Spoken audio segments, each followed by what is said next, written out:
Alright, so here's what I did.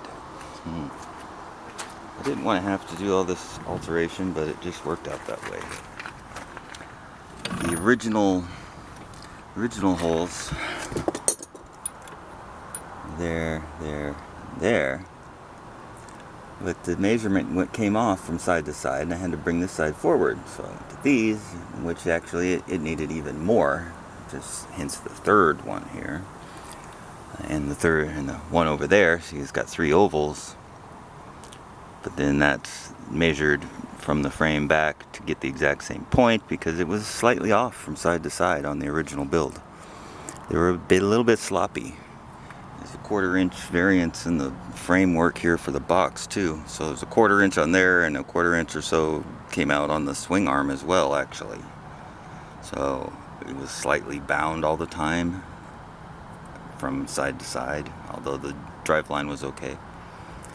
Anyway, I had to cut the pieces off of there that were holding the shocks, and well, that was mainly to, let's see here, bolt. That was mainly to get my clearance. Oh, it's right there. That's what this is doing.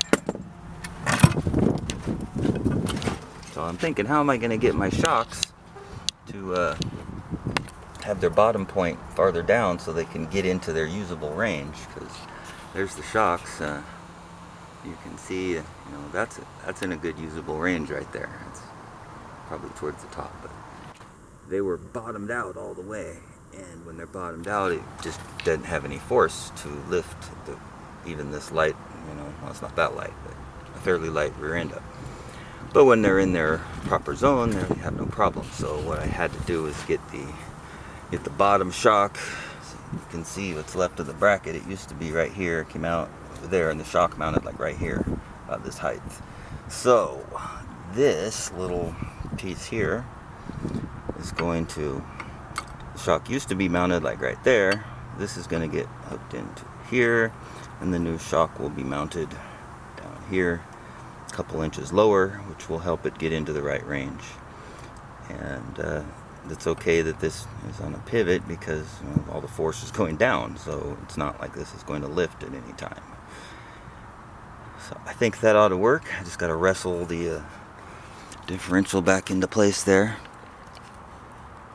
and yeah. So I'll record a few minutes. Oh, I gotta sweep.